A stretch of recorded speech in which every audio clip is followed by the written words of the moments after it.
नीतीश कुमार से अलग होकर उपेंद्र कुशवाहा ने अपनी पार्टी बनाई और पार्टी को फिर मजबूत किया और फिर मजबूत होने के बाद एनडीए के सदस्य बन गए और अब उपेंद्र कुशवाहा को मनाया जा रहा है नीतीश कुमार के जरिए।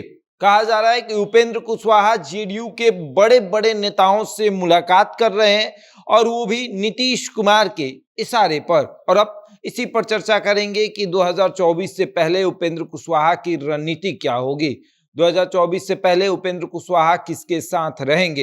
हालांकि उपेंद्र कुशवाहा नीतीश कुमार से नाराज होकर जेडीयू से अलग हो गए, पार्टी बना ली और ये कोई पहली बार नहीं हुआ। इसके पहले भी नीतीश कुमार से अलग होकर उपेंद्र कुशवाहा ने पार्टी बनाई थी और फिर नीतीश कुमार की पार्टी जेडीयू में अपने पार्टी का विलय भी कर लिया और अब कहा फिर जा रहा है कि उपेंद्र कुशवाहा आने वाले समय में कुछ ऐसा करेंगे कि बिहार की राजनीति में सबको ये देखेगा कि आखिर उपेंद्र कुशवाहा ने ऐसा क्यों किया। और इसी पर चर्चा करेंगे कि उपेंद्र कुशवाहा आगे क्या करने वाले हैं। लेकिन उसके पहले नमस्कार, मेरा नाम शशांक पांडे, आप जनता जंक्शन पर मुझे देख रहे हैं, कैमरे के पीछे विशाल खड़े हैं। और अब आते हैं कि उपेंद्र कुशवाहा पर, कि उपेंद्र कुशवाहा ने अपनी पार्टी बनाई है, पार्टी मजबूती के साथ काम कर रही है, शक्ति प्रदर्शन भी दिखाया गया। भारतीय जनता पार्टी ने उनको एनडीए का सदस्य भी बना लिया और उसके बाद नरेंद्र मोदी ने उनको बुलाया और गले से लगाया।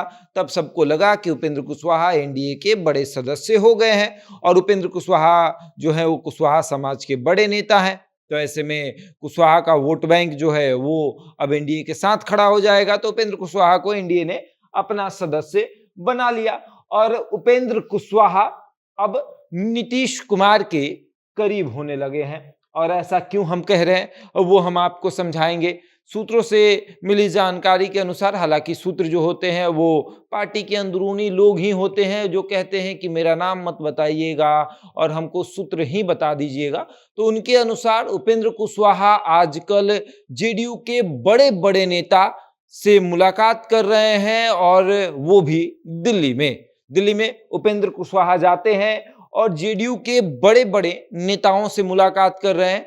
ये वही दिल्ली है जहां पर कभी जेडीयू के साथ रहते हुए उपेंद्र कुशवाहा ने भारतीय जनता पार्टी के बड़े बड़े नेताओं से मुलाकात की थी और उस समय भी कहा गया था कि उपेंद्र कुशवाहा कभी कहीं नहीं जाएंगे, नीतीश कुमार का साथ तो वो बिल्कुल नहीं छोड़ेंगे। और अब उसी दिल्ली में उपेंद्र कुशवाहा जाकर जेडीयू के बड़े बड़े नेताओं से मुलाकात कर रहे हैं। और उपेंद्र कुशवाहा का जब हमने सोशल मीडिया खंगाला तो जो उपेंद्र कुशवाहा लगातार नीतीश कुमार पर टिप्पणी करते रहते थे, वो उपेंद्र कुशवाहा इन दिनों बहुत शांत नजर आ रहे हैं। हालांकि उन्होंने आरक्षण पर टिप्पणी की है, लेकिन आरक्षण पर उन्होंने जेडीयू को नहीं बल्कि राजद को सुनाया है। राजद पर उन्होंने टिप्पणी की है, जेडीयू पर उनकी कोई टिप्पणी नहीं। सदन के अंदर नीतीश कुमार ने महिलाओं पर चर्चा किया तो उपेंद्र कुशवाहा ने अपने सोशल मीडिया पर डॉट डॉट डॉट डॉट करके नीतीश कुमार लिख दिया। इस पे आपको जो लगाना है आप लगा सकते हैं, खाली स्थान है आप भर सकते हैं। लेकिन जब सदन में नीतीश कुमार ने जीतन राम मांझी पर टिप्पणी की तो एनडीए के तमाम सदस्य जो हैं वो नीतीश कुमार पर हमला कर रहे थे। वो बता रहे थे कि नीतीश कुमार का मानसिक संतुलन हिल चुका है, वो अब बीमार हो चुके हैं और सबको लगा कि यही सही मौका है, लोहा गर्म है, अब बस हथौड़ा मारने की जरूरत है। लेकिन उपेंद्र कुशवाहा वहां चूक गए। उपेंद्र कुशवाहा ने सोचा कि हथौड़ा मारने से कोई फायदा नहीं है, अब नजदीकियां बढ़ाते हैं, क्योंकि भाजपा जो है वो सम्राट चौधरी को ज्यादा भाव दे रही है। और सम्राट चौधरी को इसलिए भी भाव दे रही है कि सम्राट चौधरी भाजपा के हैं और भाजपा ये देख रही है कि अगर अपने में से कोई नेता कुशवाहा समाज का बड़ा नेता बन रहा है तो फिर हम उपेंद्र कुशवाहा को इतना भाव क्यों दे। और अब उपेंद्र कुशवाहा को यह एहसास हो गया है और इसीलिए उपेंद्र कुशवाहा लगातार दिल्ली का दौरा कर रहे हैं, भारतीय जनता पार्टी के पास जाकर बार्गेनिंग कर रहे हैं, कह रहे हैं कि कम से कम इतना तो दे दीजिए, इतना नहीं दीजिएगा तो इतना तो दे दीजिए। और इसी में उलझे हुए हैं। और अब मिली जानकारी के अनुसार उपेंद्र कुशवाहा जेडीयू के बड़े बड़े नेताओं से मुलाकात कर रहे हैं। हालांकि इनके पार्टी के नेता हैं वो ये कह रहे हैं कि जेडीयू के कई सांसद, जेडीयू के कई विधायक और कई बड़े नेता हमारे संपर्क में हैं, इसीलिए जेडीयू के बड़े बड़े नेता हमसे मिलने का प्रयास कर रहे हैं। और अब कहा यह जा रहा है कि नीतीश कुमार ने अपने बड़े बड़े नेताओं को, जैसे केसी त्यागी हो गए, इन जैसे बड़े बड़े नेताओं को एक टास्क दिया है कि आप उपेंद्र कुशवाहा से बातचीत करिए। उपेंद्र कुशवाहा से बातचीत करिए और बातचीत सकारात्मक होनी चाहिए। बातचीत इस तरीके से होनी चाहिए कि या तो गठबंधन कर लीजिए या तो फिर विलय कर लीजिए, और विलय की बात अगर नहीं होती है तो गठबंधन ही कर लीजिए।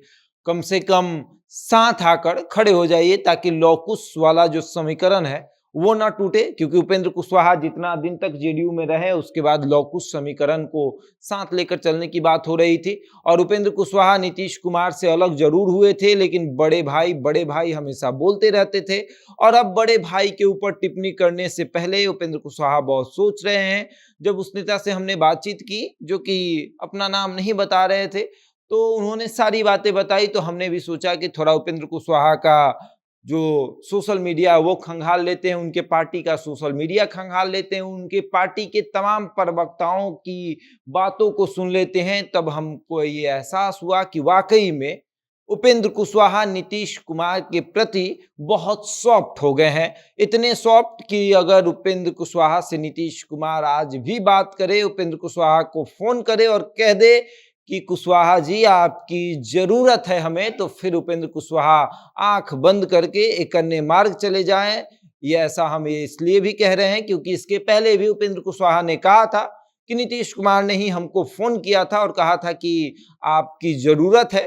तो हमने सोचा कि बड़ा भाई बुला रहा है तो छोटे भाई को इतना अहंकार पालना सही नहीं है, और छोटा भाई जाकर बड़े भाई से मुलाकात कर लेता है। और अब देखिए क्या होगा, क्या वाकई में फिर से बड़े भाई को छोटे भाई की याद आने लगी है और छोटा भाई बड़े भाई पर हमला करने से पहले 4 बार सोच रहा है कि बड़े भाई पर अब हमला करेंगे तो हम बिखर जाएंगे, ना घर के रहेंगे ना घाट के। अब आगे देखिए क्या होता है। बहरहाल इस खबर में इतना ही, बने रहे हमारे साथ और देखते रहे जनता जंक्शन।